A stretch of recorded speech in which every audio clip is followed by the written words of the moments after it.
ગુરુ બનાવવા બહુ ધ્યાન રાખવું. જેવા તેવા ગુરુ ન બની જવા જોઈએ. આ દેહ છે ને, આ નાવ એમને કોઈને હોપી નહીં દેવાનું મારા વાલા. ગુરુ કેને કહેવાય? ગુરુ કેને બનાવાય? ગુરુની વ્યાખ્યા શું?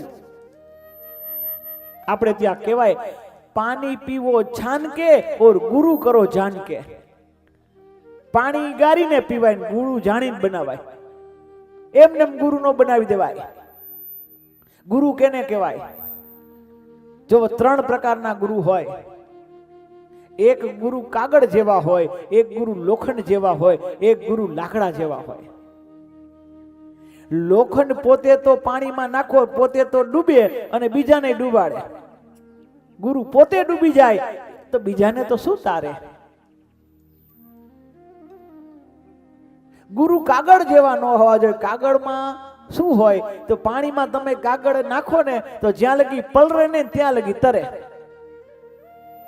જ્યાં લગી પલરે નહીં ત્યાં પલરે તો એ ડૂબે. ગુરુ કેવા હોવા જોઈએ? ગુરુ લાકડા જેવા હોવા જોઈએ. પોતે તો તરે પણ એના આશ્રિત એનો જે કઈ શિષ્ય હોય એને ડૂબવા ન દે. ગુરુ લાકડા જેવા હોવા જોઈએ. પણ પાણી પીવો છાન કે. માણા કેવા થઈ ગયા, બધે ફિલ્ટર આવી ગયા પાણીમાં. એ હો ગાઈડે પાણી ગારીને પીવા વાળો માણા. अब ये स्मार्टनेस तो देखो, हो ગઈને ગારે કેટલા ફિલ્ટર મેમ્બ્રેન્સ ને ઓલાન ઈબીન યુવિન ટુવિન ફિનવિન કેટલા બધા આવે અત્યારે. તો એટલું પાણી શુદ્ધ જોઈએ. માણાને પાણી શુદ્ધ જોઈએ. પાણી ગારીને પીવે, પણ ગરીબોના લોહી તો ડાયરેક્ટ પીવે. ગરીબોના લોહી ડાયરેક્ટ પીવે, એનેમાં કાંઈ ન નડે. પાછો માણાનો જાત ધર્મને માને. લસણ ડુંગળી નો ખાય, રિશ્વત પેલા ખાય. લસણ ડુંગળી નો ખાય પણ રિશ્વત ખાય.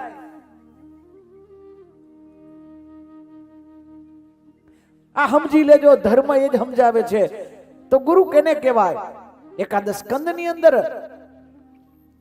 પ્રબુદ્ધ નામના યોગેશ્વરને કહ્યું છે ગુરુ કેને કહેવાય? તસ્માદ ગુરુમ પ્રપદ્યતે જિજ્ઞાસુ શ્રેયમુત્તમમ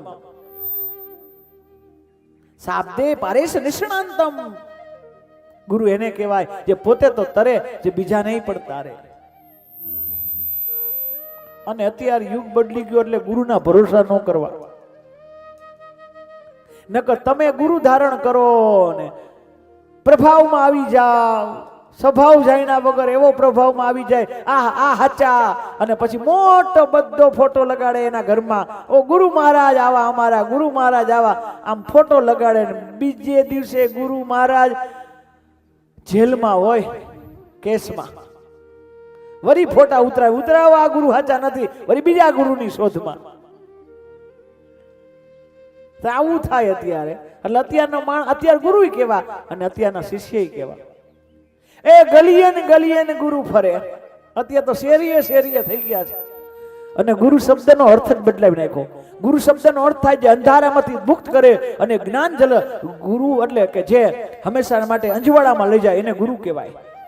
અંધકારમાંથી ઉઠાવે અને અંજવાડા તરફ લઈ જાય કે તું કોણ છો, તું અહીંયા શું કામ છો, એનું ભાન કરાવે. જીવાત્માને પરમાત્મા સુધી લઈ જાય એને ગુરુ કહેવાય.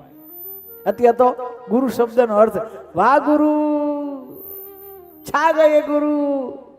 ગુરુ શબ્દનો અર્થ જ બદલાવી નાખ્યો. ગલીએ ને ગુરુ ફરે, હમસે દીક્ષા લ્યો. દીક્ષા દેવામાં તો ગુરુ એટલે આગળ, એ બધાને એમાંય વર્લ્ડ રેકોર્ડ તોડવા છે.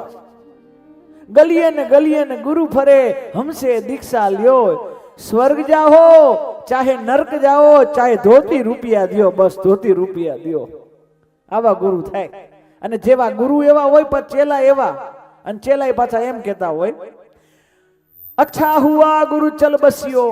ગુરુ વયા જાય ને, અચ્છા હુઆ ગુરુ ચલ બસ્યો, ચેલન પડ ગઈ ચેન, 6 મહિને આવતે ધોતી રૂપિયા લે. સારું થયું ગુરુ ગયો.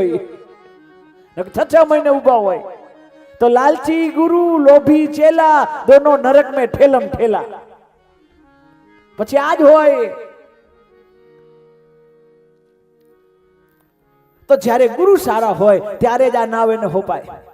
ગુરુ અનુભવી હોવા જોઈએ. ગુરુ કેવા હોવા જોઈએ?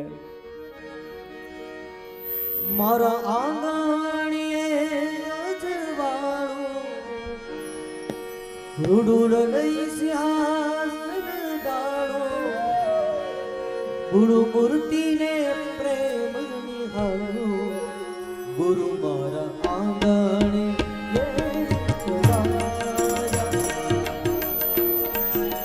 ગુરુ મારા આંગણે મારા આંગણે અજવાળો રૂડુર લઈ સિંહાસન ડાળો ગુરુ મૂર્તિને પ્રેમ નિહાળો ગુરુ મારા આંગણે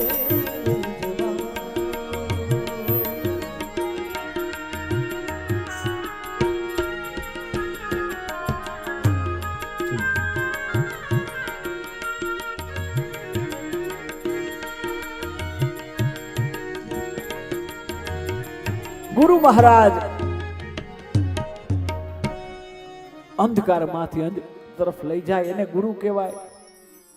જે વ્યવહારિક વાત કરે એને ગુરુ કહેવાય, જે આધ્યાત્મિક વાત કરે એને પણ ગુરુ કહેવાય. જે વ્યવહાર શીખડાવે એને ગુરુ કહેવાય, જે આધ્યાત્મ શીખડાવે સદગુરુ કહેવાય.